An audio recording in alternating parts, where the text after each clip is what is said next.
Mga kababayan, andito na po ako, attendance. Ang una nating pag-usapan ay yung hilas na palaka sa Malacanang. Hindi nagpapaano. Sinabi ko? Hindi nagpapaano. Ano sa veterans? Hindi nagpapa-om pagka ano. Ulitin natin. Nandun kami sa kanilang bahay viral sa nga Nara yan. Street, Sa akin nga din. Forbes Park. Isang gabi. Nag-dinner. Green din sa Tapos akin eh. kinalapit niya ako. Tara na, mag-yosi na tayo. Kasi kaming dalawa lang nag-yosi sa 8 tao na yan. Yung mag-asawang si Bangag at si Drug Pusher. Yung si Buddy. At yung 3 kasama ko at 3 kami. Pero kung nasa gilid ako palagi ni Drug Pusher, ni hilas na palaka. Kasi nga, kaming dalawa lang ang nag-yosi. Tapos ito, sabi niya, sabi niya, pag ayaw sumunod din bongit sa akin, ayokong paiyot sa kanya. Bangag talaga. Lisa, nakita mo yung sarili mo? Pinakita mo sa buong mundo kung gaano ka kapangag. And you don't deserve. The Filipino people deserve a better, far better First Lady than you are. Because you are drug pusher. Pangag ka na, wala kang naman utok mo, idiot. You see, mga kababayan, hinahamon ko itong 2 mag-asawa. Dahil, sabi ni Bangag Marcos Jr., pinapalagan niya yung sinabi ni Inday Sara. Bakit kayo, hindi kayo pumalag sa akin? 14 months na yung affidavit ko nakatiwangwang sa Facebook account ko, kung saan dinitali ko yung sinabi ni Lisa Marcos na magmi-meeting sila at ang may-ari ng Smartmatic. Yung pala, mamagikin nila yung boto ni Marcos. Tulad na ng sinabi ko, ang boto ni Marcos hindi lumagpas ng 24 million. Si Inday Sara, 32. Totoo yan. Pero magmumukha siyang kulelat kung 24 lang siya. So dinagdagan nila para umangat, naging 31.8 million. Dumikit kay Inday Sara, di po ba? Pero kung magdadagdag ka, magbabawas ka sa ibang kandidato. Kasi hindi pwedeng magdagdag ng magdagdag kasi may total number of registered voter. Ito yung limit eh. Kung magdagdag ka ng magdagdag, lalagpas ka eh, mahuhuli ka. So ang ginawa, kawatan talaga to si Marcos. Kumuha ka doon sa ibang kandidato para idagdag doon sa boto mo. Malamang si Leni Robredo din ang dinaya niya. So, nakabawi na siya. At ito, mga kababayan, and I address this to the military. Sabi ninyo, o sabi ng boss ninyo, the military remains loyal to the Constitution. So ito ngayon ang aking hamon sa inyo. Patunayan nyo na ang loyalty ninyo ay sa Konstitusyon mismo. Ano bang nakasad sa Konstitusyon? Ang Konstitusyon ay para sa kapakanan at sa interes ng taong bayan.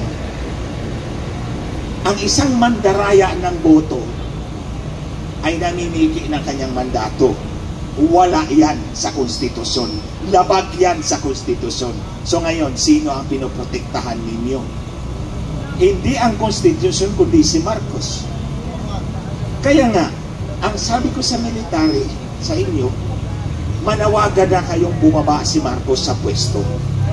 Because Marcos is an anathema to the Constitution of the Republic of the Philippines. Tinadaya niya yung eleksyon, minamanipula ang Korte Suprema. Ito, hindi ito chismis ha, hindi ito marites. Hindi ito teorya, hindi ito opinion, personal kong karanasan to. Kasi ako ang inatasan ni Lisa Marcos. Oh. Kaya nga hindi makapalag-palag yung 2 drug addict eh. Kaya nahamon ko ulit itong drug addict na si Marcos Jr. At ito si drug pusher na si Lisa Marcos na hilas na palaka.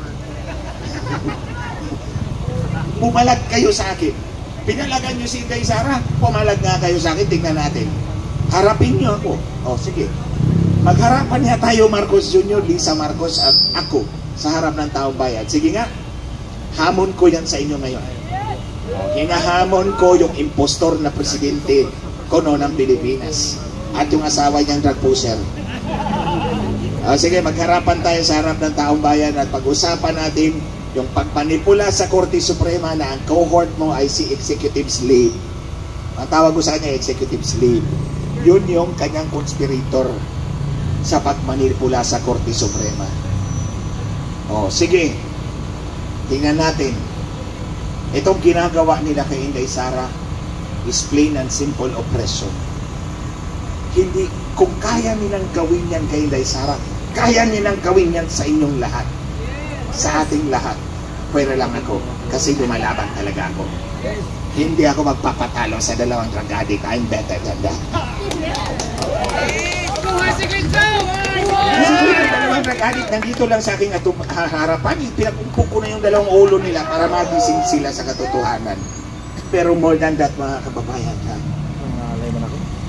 Marcos has no right to office. Hindi pwede na yung mandaraya ay magpatuloy sa kapangyarihan. Kasi hindi lang ikaw o ako ang dinaya ko, ni lahat tayo. At mantakin nyo, yung mandaraya ang nag-a-appoint ng Chief PNP, ng Chief of Staff ng AFP. At yun ang ginagamit niya na para bang private army para supilin ang taong bayan, para apihin ang lehitimong halal na Vice President of the Philippines, tayong lahat. Mataas ang presyo ng bilhin. Ano bang ginawa ni Marcos? Sinalan tayo ng bagyo. Ano bang sabi niya? Ano gagawin natin? Mapangag talaga. Kaya ito yung mensahe ko sa inyo, mga kababayan. Ito, sana dumami pa tayo. We cannot afford to be fence-sitters. We have to come out, punuin natin yung kalsada, lumaban tayo para sa kinabukasan ng ating mga anak at mga apo. Ito mga batang to, they cannot speak for themselves today. It's for you and for me to stand up and fight. Because when we win the future for everybody. I-reserve ko na lang yung iba kong sasabihin bukas uli. Kasi araw-araw ako nandito. Araw-araw na ako nandito. Basta I will be here, I will be with you. We will fight together, we will win together by God's grace and power. Muli, hinahamon ko si National Drug Addict, Bongbong Bangag Marcos, at si First Drug Pusher Didi Lisa Marcos, Hilas Palaka Marcos. Hilas is ano ba yun sa Bisaya?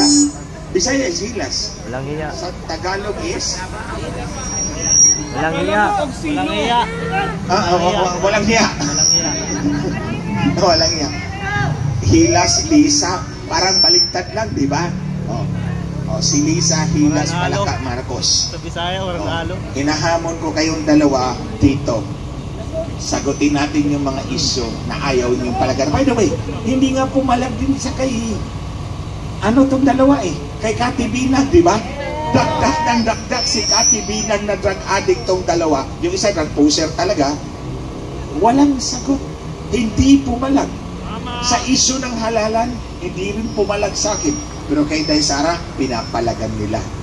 Kasi nga, si Inday Sara remains the biggest stumbling block sa kanilang hangarin na makontrol yung buong Pilipinas ng ilang taon. Imagine ka, si Bangag Marcos Jr. pagkatapos si Idiot Romualdez. Tandaan nyo, hindi ko natawagin niya, idiot talaga yan Pasensya na ha, pero prangka ako magsalita. Bakit ko sinabing idiot? Ito lahat sila, itong tatlo, si Bangag, si Hilas na Palaka, at si Idiot, nakatrabaho ko to sila lahat Ito mag-asawang Marcos, 6 na taon. Si Idiot Romualdez, 3 taon. Pareho kaming congressman at that time. Kaya nga sinasabi kong idiot kasi wala talaga laman utak Pag naglalakad yan sa kongreso, parang pato. So kaya idiot, the idiotic duck. So anyway, si Bangag, si Idiot, and then yung anak nila. 18 taon mamamayagpag si Lisa Marcos. Aapihin tayong lahat. Wala silang pakialam sa atin. Basta hawak nila ang kapangyarihan, nanakawin ang pera natin. Papayag ba kayo? Kung hindi tayo papayag, sabihin natin sa mga mahal natin sa buhay, pumunta tayo lahat dito para dumami tayo ng gusto. Para dumami tayo ng gusto. Muli bukas magkita-kita muli tayo. May marami pang speakers na gusto Bayad ba tayo, magsalita. Atty. Glenchong? Bayad ba tayo? Nga pala, I was expecting na may magbibigay sa akin ng 500. O pagbaba ko ng sasakyan ko, akala ko ikaw ang hinanap ko kagad eh. Kasi akala ko may 500 mong ibibigay kasi gusto kong kunin yung 500 kasi isampal ko sa mukha ni Marvel. Gusto ko sakpalin si Barbie.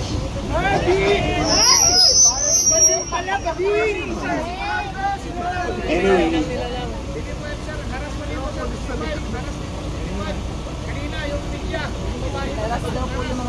hinaras? Sino ang nagkaras, sir?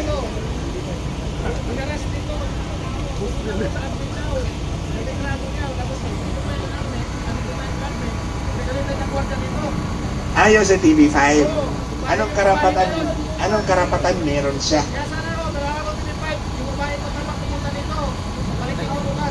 Oo, tsaka huwag tayong magpa-intimidate sa kapulisan, ha? Huwag tayong magpa-intimidate sa kapulisan kung gagamitin nila yung kanilang kapangyarihan. Meron tayong karapatan na lumaban kung tayo'y aapihin. Konstitusyonal yan. Tayo nasa konstitusyon, si Marcos nandun sa kabilang side. Illegal and constitutional. So huwag kayong matakot sa mga pulis kung tatakutin tayo. Sabihin nyo, nasa nga ba yung portalit natin? Hindi nila pinahintulutan, di ba? Ito yung simbahan, di ba? Si Father Jerome Siciliano, ang rektor. Sige, kung kaya ko bukas kausapin ko si Father Jerome. Kilala niya ako eh. In-interview ako nito ni Father Jerome dati sa Smartmatic, sa Radyo Veritas. So, subukan natin. So, ang portalit nandiyan pa. Order na lang, sige. Subukan natin kung kaya natin. Ito, mukhang takot ito kay yung may-ari nito, takot ito sa mga bangag. Eh tayo, hindi naman tayo matatakot sa bangag dito. Kasi hindi tayo bangag, di po ba? Ulitin ko, pag ayaw ni Bogit sumunod sa akin, ayaw kong paiyot sa kanya. My goodness, hindi si Marcos ang nakaupo as president. Ang asawa niyang ayaw magpaiyot pag hindi siya sumunod. Di po ba? With more reason, tanggalin talaga natin tong incompetent na bangag. Di ba? That's another reason, mga kababayan. So bukas na ulit, ibang storya na naman bukas. Pero yung ulit-ulitin ko pa rin. Maraming salamat sa inyong lahat. Maraming salamat for standing up for our country, for our future. Lahat naman tayo mabibiyayaan. Thank you, Kuya JM. Thank you, Maui. Ang 500 na ibigay mo kasi isapal ko kay Marvel. Okay, anyway guys, thank you very much. Kita-kita tayo muli bukas. Sana mas marami pa tayo bukas.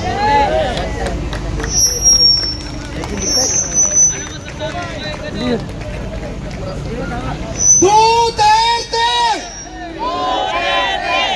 Duterte! Duterte! Duterte! Okay, mabuhay